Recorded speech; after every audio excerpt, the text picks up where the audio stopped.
What's up, geniuses? Welcome to For the Record. I'm your host, Rob Markman. Now, today's guest is one of the most interesting newcomers in hip-hop. He delivers with an inspirational style that's equal part street and gospel. Made the world take notice with his fast-growing single, Quicksand. Last time I checked, it was at 55 million, but that was yesterday, so it's probably at 85 right now, the way this dude is growing, man. He just delivered and put out his breakout project. It's called Street Sermons. And I've been waiting to have him on the show ever since I saw him on Verified breaking down the lyrics for his hit single. He's here now. Morray, welcome to For the Record, my brother. What's going on, my boy? How you feeling?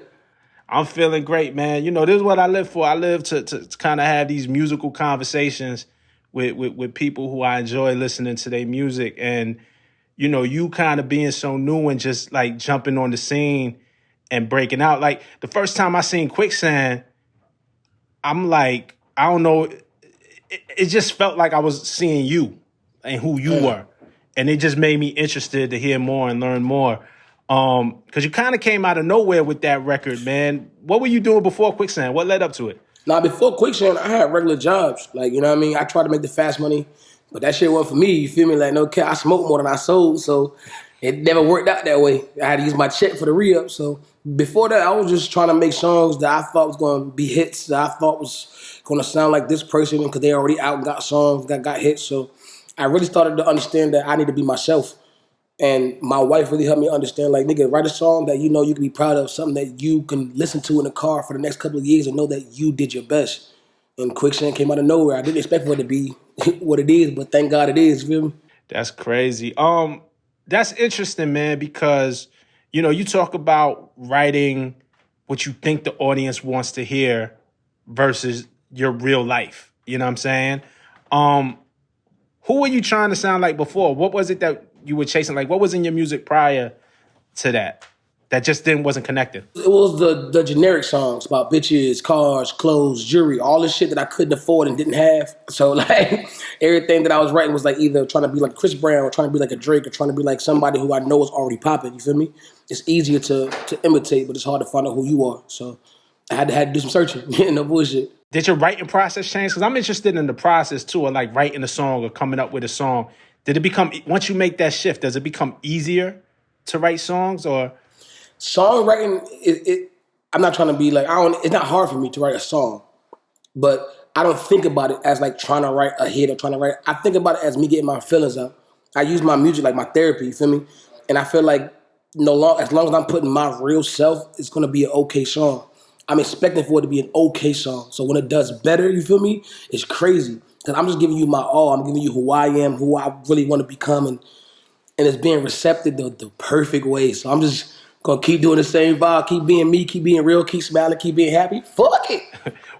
What's the process like? Are you writing in your phone? Are you pen to pad? Do you do it in your head and come up with it in the booth? Like, what's your personal writing style like? The whole time I was doing music before I first came to LA, it was all a bunch of like just writing. I just write everything. Like if I hear a beat, I write to it. I wasn't really big on the freestyle. I wasn't good at it until I guess now. Now I can do a little something, but I ain't really a freestyler. I always write. I feel like writing is therapeutic because it helps you lay your shit out in the perfect way. Freestyling is fire. Don't get me wrong. Niggas be killing shit. But when you write your bars, you can really put your shit in order of intricacy where you can be like, yo, this is what I wanted to say, and damn, I said it the way I wanted to. You're not on pressure on spot, just recording on the beat, just over and over, pause, record, then pause and record. That I can, but I don't like that shit. Yeah. Nah, see, and that's interesting to me. And I think, you know, a lot of young creatives watch these interviews and watch for how things, you know, how they should apply themselves. And first of all, there's no right or wrong way to do it. It's like, what's the best way for you? Facts. But quite often, look, I'm going to be real, though. A lot of times, a lot of cats be coming, you know, geniuses breaking down their lyrics, and a lot of cats come to us like, yeah, man, I just went in the booth and said whatever. And it's like, word, but you probably should have took your time and wrote that. Like, it ain't for everybody. Oh, God. But nah, honestly, like, writing, people don't give it respect, but, like, you got to respect the writing, bro.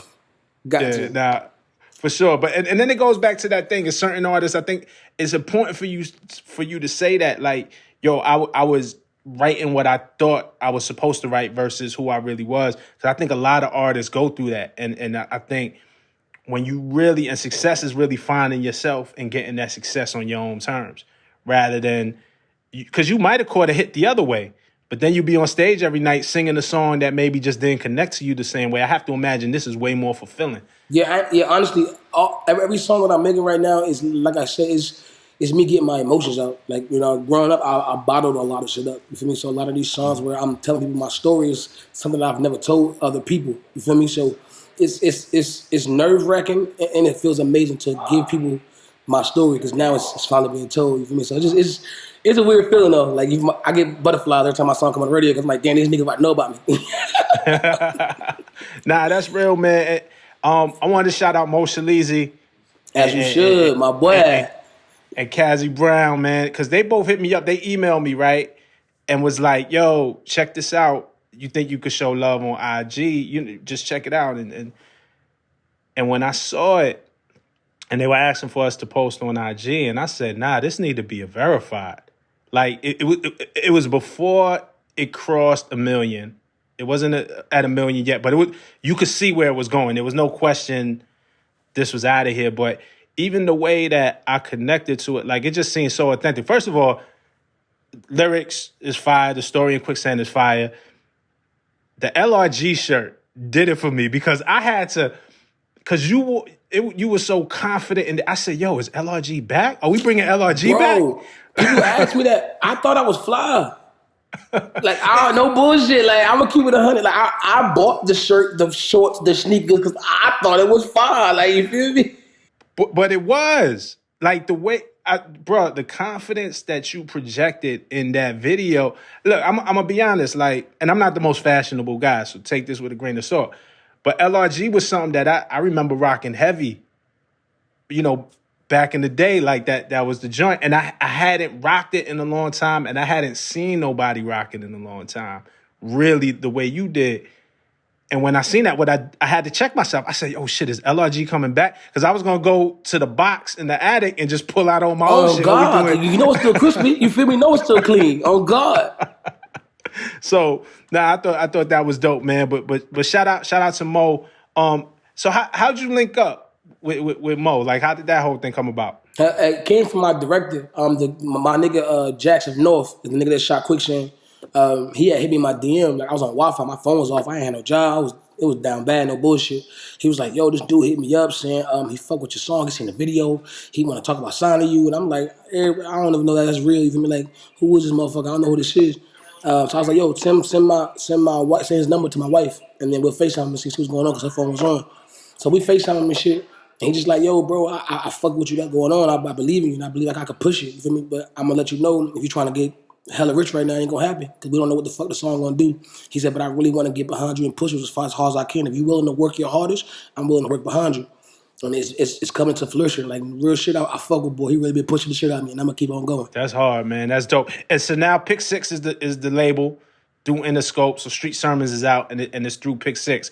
It was funny because you mentioned Pick 6 and the lyrics. Like, if you really listen to the lyrics, you know what I'm saying? Like, you flipped it into a metaphor. The funny thing about it is it didn't have a name. It was no name for the label until after my song came out. Like, so you named the label. It came from the lyrics. I go, you feel me? You feel me? I ain't want to talk too crazy. I love you, motherfucking time, man. Nah, that's fire. So you put out Street Sermons, man. The Street Sermons is out. Before we're gonna get into individual songs. What is it ultimately that you want the people to take away from this after they listen to this project? I really want people to understand, like we really go through the same shit. You're gonna go through the rain, but just know around the corner the sun gonna come back around. Fuck being so upset and so stuck in the dirt when all you gotta do is pick your fucking head up. Smile, nigga. Enjoy your bad because your good is right the fuck there. I'm telling you. That's all I want them to get out of this tape. That's it, bro. Bad happens, but good is coming around the corner. That's it. That's hard, man. We're going to get into some of these songs, too. Before, I got one more Quicksand question, though. Because, again, I'm watching the Verified. When you came and did your first Genius interview on Verified, and I said, man, I gotta talk to this kid because this dude is amazing.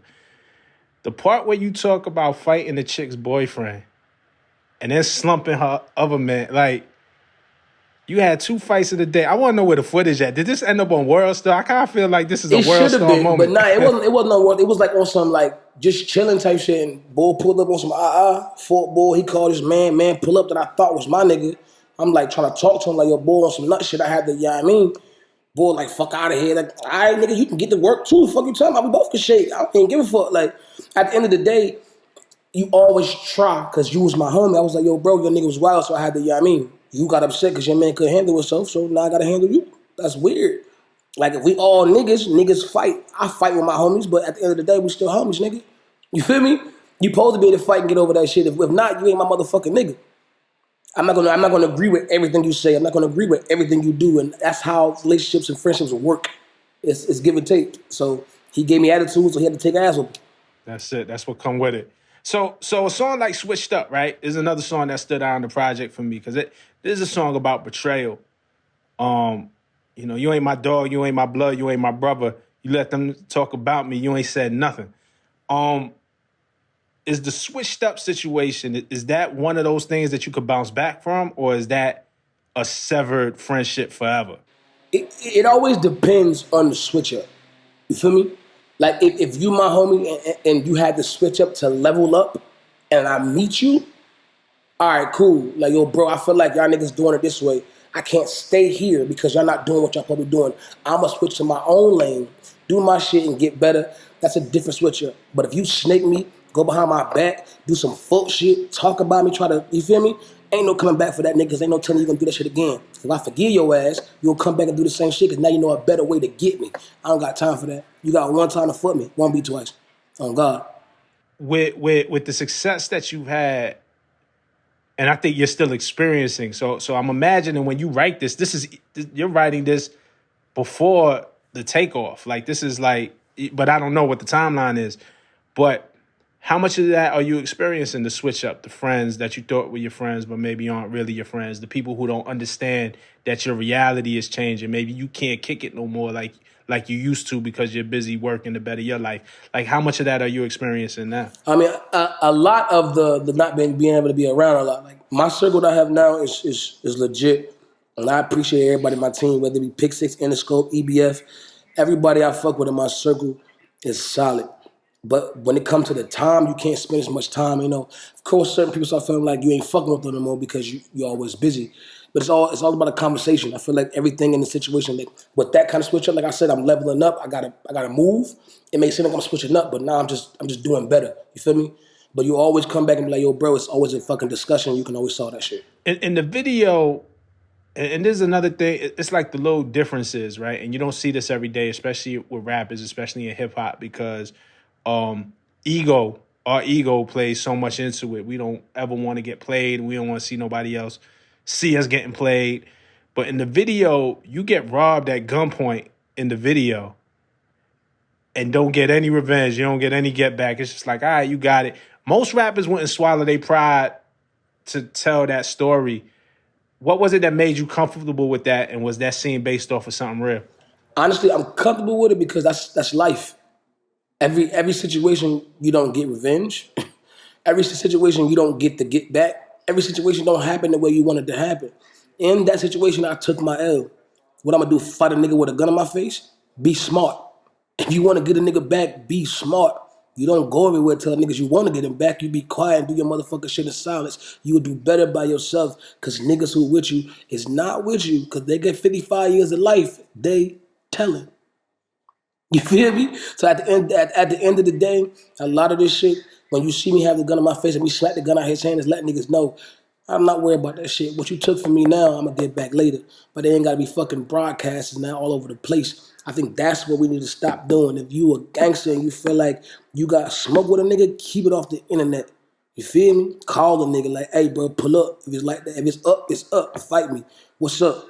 And that's what I want the video to show. Like, you ain't got to broadcast like that. You gonna get him back? Just know he ain't safe. You feel me? But thank God for the blessings and lessons that he taught me. I appreciate you. You feel me? Nah, that's real shit. And you know what I appreciate about you, you're telling real stories, right? And there's something I want to give you credit for. I'd be remiss if I don't talk about this ball work. Even in the midst of telling maybe a real story, something that came from your heart, and you could tell it in a very straightforward way. The art of what we do is still talking slick, put a metaphor in there, put something. There's a couple of basketball bars in here. I love basketball. I put my guard away and learn friendships fade, like Penny Hardaway. Yes, like, sir. I could see that. Like, when you say that, I could see it. You know what I'm saying? Appreciate that. Now you Chris Paul, you run your squad, but you ain't got no stars. Hey, it's real life. You feel? Hey, I love you, Chris, but goddamn, you feel me?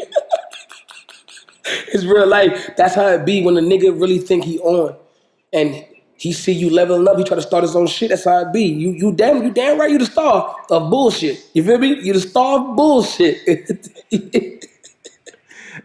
Are you, when you're writing, right? Are you kind of thinking about those lines, or they just come out naturally? Like when you write something like that, you like, oh, I'm gonna kill him with this one. Like I like this. Nah, you know? they just flow like that.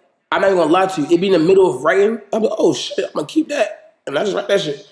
But I don't like half the lines like that niggas be catching. Like that shit's fire. I don't even. To me, I'm just telling a story.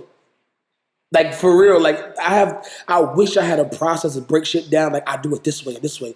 I really let the beat use me, bro. Like I let the beat use the fuck out of me, and I love instrumentals. Fucking love instrumentals, nigga. Like instrumental to me is like a bad bitch. No cap. Who's some of the producers that you work with for this project? I work with Foreign Gotham, Get That Bag, Gethro. Snap, DJ Chose. Some great producers, no cap. That I just can't wait to hear. I can't wait to hear this shit, no cap. Shout out to all producers that helped me out with Trenches, and I forward you. Sonically, it sounds very cohesive. Like I said, it's the perfect mix between like street and gospel, and I think the beats are interesting enough, but it also gives you space to breathe vocally because you kind of take it to different places. I mean, this is your first joint. There's no features. There's no disrespect to the producers who did their thing. It's quality music, but it's not like big household names. Like, you know what I'm saying? Now that you're coming into the game and you establish yourself, is there a producer that you're dying to work with? Is there somebody that you're dying to get in with? Not specifically. I really want to work with any producer that love what they do. Like, you can hear a nigga beat and know he love what he do. You feel me? And then you can hear a beat that get a nigga that make beats and get paid for it. You feel me? It's a fucking difference. And I'm not really big on just because he got a name, let me fuck with him. I'm really big on how does this beat sound? How does it make me feel? Can I put me on your beat?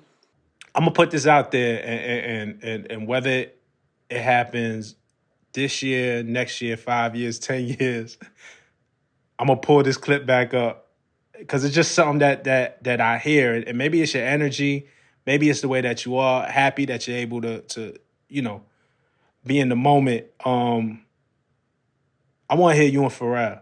Pharrell, that'd be fire. Come on, that's Pharrell. He the GOAT. I think Pharrell understands obviously all types of music, but when Pharrell get in his church bag, in his gospel bag, I'm talking about like, I mean, there's records like that he did with like Scarface and Scarface Faith was Evans, killing Kelly shit. Price. Nigga, I miss Scarface music. I'm just saying I could see that when I listen, the intent, the tone. I think you and Pharrell could make something crazy. I think we could too. So I'm gonna put that in the air. Yeah, hopefully you put it in the air and they go right to his damn ear. You feel me? Oh God. Right. And then I'm just gonna post this and say, see, I told you. Oh God, you see the vibe? Let's get it. Speak that shit into existence. Oh God. Yo, I think it's dope the way you represent family. Big Decisions is another record. It's a grown man record. I see you in the video. I see your kids in the video. Lyrics, do everything the right way, but the wrong way is so fucking inviting. I got my family to feed. I got my family to feed. I got a family with needs. You have 3 kids, right? Yes, sir. Do they have any concept about what's going on with their dad's career right now? Hell yeah, like they know what's going on, but I really try to keep them away from letting them know exactly what's happening so they don't get a big head. I want them to be regular people, have regular lives, but understand that I got them, but you're gonna have to work still. But like my daughter's the only one that she don't quite get it. Like I don't know. She be at school telling her friends, my daddy rich and shit, and my daddy Morray. Like she gotta chill out before she get her daddy set up. Fucking time out. Teachers don't get paid enough, they don't come rock my ass. Oh God. Or you rap about her too on Against the World, like, but it's dope. Like, do you see the growth, right? Because safety aside, right? The pride that she has, the way that you'll be able to provide in a new way. Because you listen to a song like Against the World and you sing about not being able to afford your daughter's birthday. Can you take us back to that time and then contrast it with where you at now? I ain't gonna lie. At that time, like me, my wife, and my kids had to move in with my mom and shit. You feel me? So like, it's kind of hard when you a man supposed to take care of your house and you no longer have nowhere to go. You had to call your mom like, "Can we stay with you?" type shit. At that time, I was trying to get another job and get some more money, and the negative was looking so sweet, but I didn't want to leave my kids forever for doing stupid shit. You feel me? So like I really was like I got to try to focus. But her birthday came up. I didn't really have shit besides EBT, so I just bought her a cake, had some candles, and that's all we did. You feel me? But she was 3, so in her mind, like she loved it. But I knew, you feel me? Like this is fucked up. You feel me? Like fucked up. And now she got what the fuck she want. Talking about, oh my mom, my princess, she lit. LOL this, Barbie that, Dream House this, and I give her cash because that's my baby. I don't give a fuck. That's hard. That's dope, man. But at the same time, too, to appreciate what you had, it might have just been a cake, but for that day, that could have been the best cake ever. You know what I'm saying? Like To her, no, like she really had a good time with the cake and ice cream. She didn't care. But I was hurt because when I was younger, I didn't celebrate from 10 years old to 25 or 23. I didn't celebrate my birthday. We didn't do Christmas. We didn't do none of that shit. Like we ain't had a bread for that shit. So like my thing always been, no matter what, working or not, I'm gonna make sure my kids have good birthdays and Christmases. That's important to me. So when I wasn't able to do that, like that shit hurt me. Like damn, nigga, I need to do better for my baby. That shit, it fucked me up a little bit. No cap. just listening to your music, I get a sense that family is important to you, and it's not really the material things, and even in this conversation. But what was the first, and not to get into your business or this ain't pocket watching, but what was the first significant purchase that you was able to make that kind of made you proud once you was able to really maybe solidify yourself? No cap, that made me proud was when I paid my rent, my car note, and insurance for like 4 months ahead. Like that shit was fire, nigga. Like the bills was due. I said, damn. All of a sudden, I got to start fucking with Motion Leads to get a little bit of money. I paid no cap. I probably shouldn't have did that, but I paid like my rent, my car note, my internet, my cell phone bill, everything for like 4 or 5 months because I didn't know if this shit was gonna last or not. I was trying to give myself some goddamn time to find another job. You feel me? I didn't know what the fuck was happening, but it felt good to have that pressure off me. You feel me? And then all of a sudden, I wasn't focused on finding a job. I was focused on writing music. And all of a sudden, now I'm in LA. Damn, I done recorded all these songs. Now all of a sudden, Quicksand got 100,000. Like, what the fuck is happening? And it just worked out that way. It's crazy. That's dope. Thanks for sharing that. Like that speaks to character. You know what I'm saying? I remember, and we'll talk about him later. Obviously, the Fayetteville connection, but I've interviewed J. Cole at the beginning of his career, and I was part of the XXL staff back in the day when we had him on the freshman cover and things like that. And I remember at that time I had asked him a similar question, and he talked about wherever he was living in New York, he hadn't paid the rent. The dude used to let him slide on the rent. He was a little bit behind. And then when he got his first money, he was able to pay back what he owed to the man that he was renting from. And he was proud of that. You know what I'm saying? And so it's like stories like that. And of course, look, man, the AP is nice. The Benz is nice. Like all that stuff is nice. But I'm not proud of that though. I'm proud of me. I'm proud of me standing on 10 toes. That's fire to me. And that's dope. And I think that speaks to your character. Okay, so you're able to take care of the fam. You're able to take care of the people around you, right? And listening to the album, I listened to Kingdom, and it made me want to ask, well, who's taking care of you and how are you taking care of yourself? Because you got the lyric, they depend on me to come around to do the saving, but little they know I'm the one that need the saving. Picked up the check trying to flex on how I made it. Now I'm looking at the bills with nothing in my savings.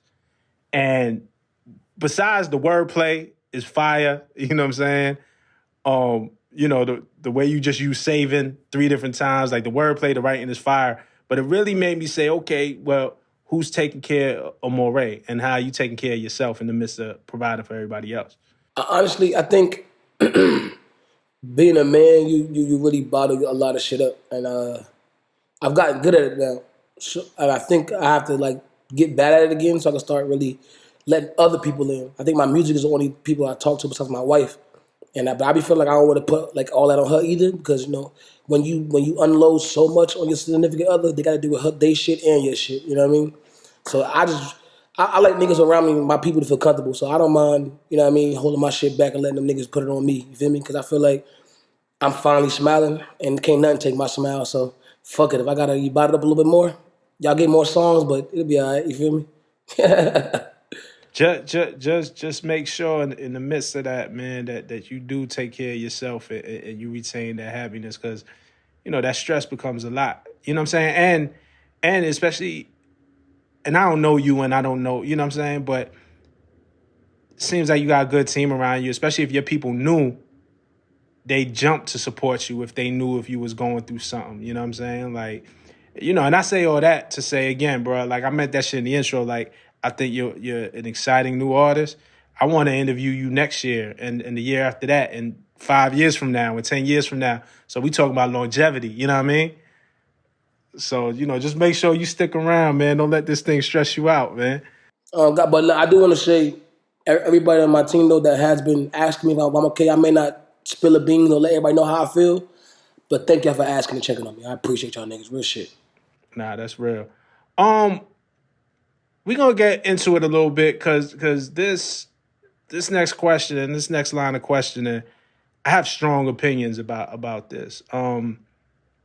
People have criticized you and called you an industry plant, specifically academics, DJ academics. And I say him because he might have been the most recognizable person to say it, the most vocal. And I'm gonna talk about my feelings on it. But did that make you feel a way? Like you seem to smile everything off and be able to laugh everything off and be happy in your success. But when you started seeing this term industry plant pop up, did that make you feel a way or did that confuse you? What was that feeling like for you? Nah, honestly, I had to figure out what they meant. You feel me? Because like before you say you're not it, I want to know what the fuck it is. You know what I mean? So like, of course you ask questions like, yo, what does this mean? What's going on? But if you see my life and you hear my music and you know who I am, you know the truth. You feel me? Like I'm not going to debate a nigga for having opinions. Who cares? I'm going to keep it a band. That shit got me hella fans. They got me hella more love. People want to know if I am now. So it's bringing me more attention. So he did his job. You feel me? So like, who cares? Like, do your job, nigga. Make your money, bro. At the end of the day, I'm going to do mine too. Just don't get disrespectful. That's all it is. Right. Here it is, right? I get why. I think that term comes from people not trusting the music industry. Yeah. In the music business, but right? And I get that I ain't people gonna lie, don't trust it's okay not to trust everything though. Like you shouldn't. Sure. You should be skeptical about everything until you find out what the facts is. No cap. But on the flip side, I also find like, and I'm talking from a fan's perspective, people also like to blame the music industry. So especially a situation, and you probably had it, right? Like your favorite artist gets signed and you get excited. Oh shit, this guy who I've been supporting gets on. And then their career doesn't quite take off or their career accolades doesn't match the talent that they had. And then people will be quick to say, oh, the label messed up. The management messed up. They didn't support the artist the right way.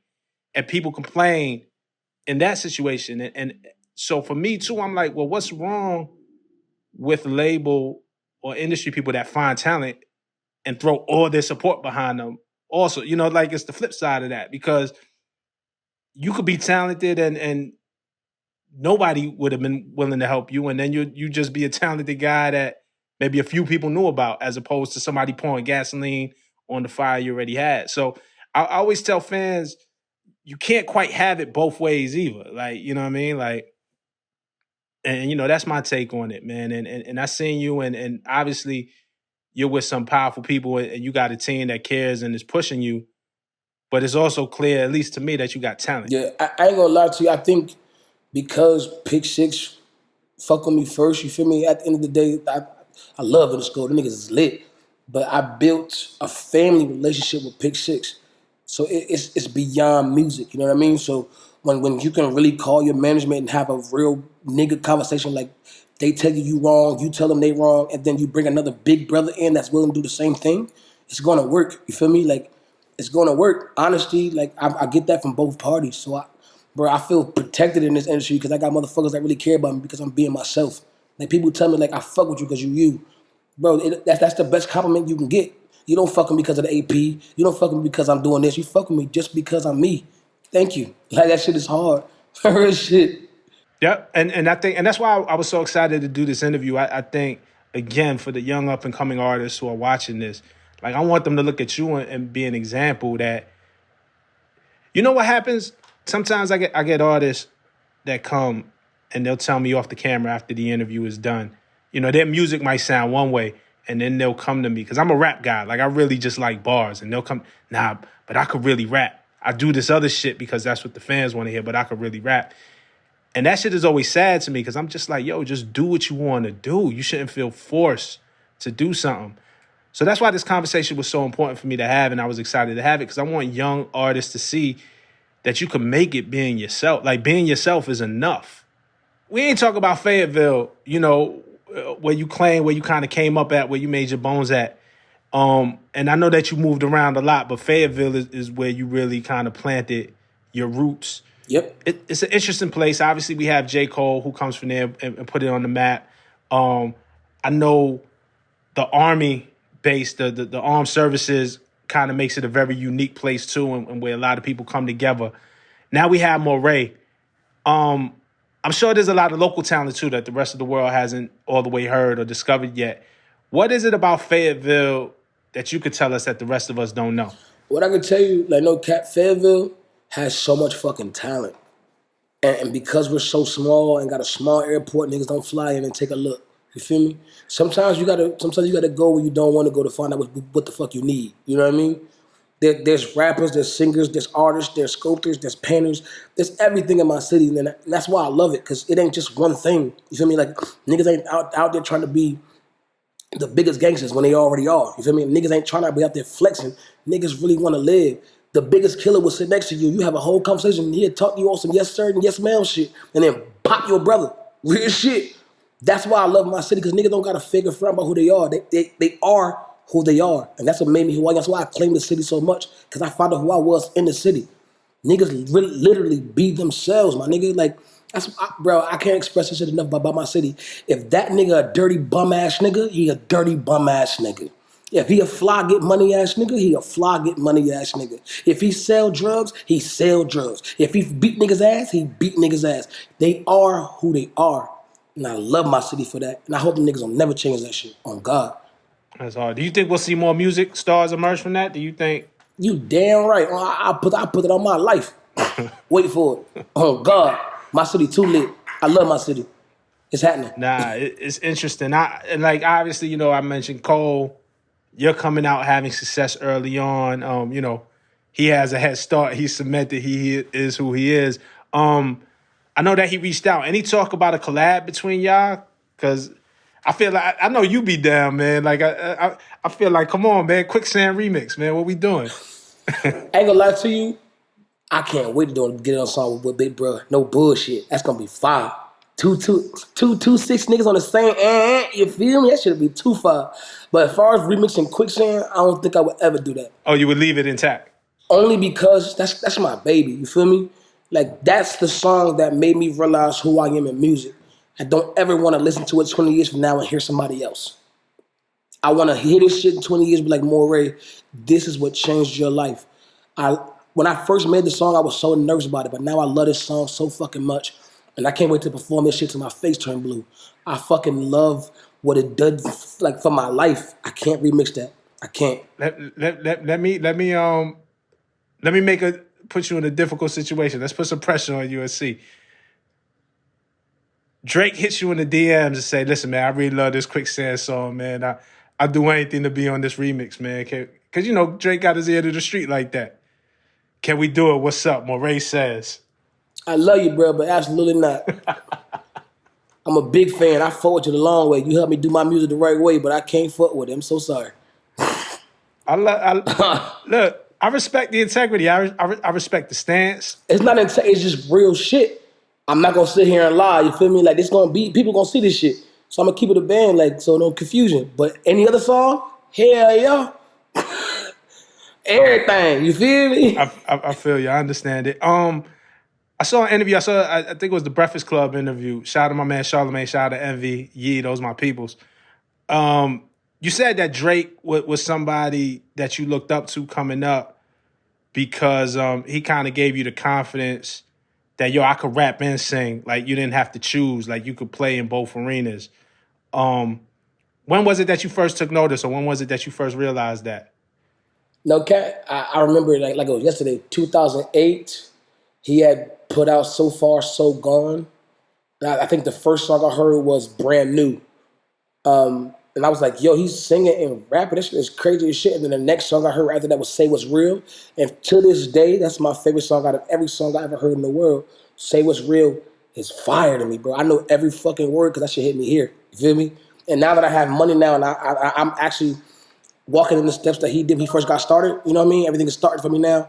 That song resonates with me. You listen to the words, that song is so fire. I remember that time. Yeah, Brand New is an amazing. Still, Brand New was one of his best songs because it's such a dope. You know, telling a woman that you're dealing with is anything I'm doing brand new.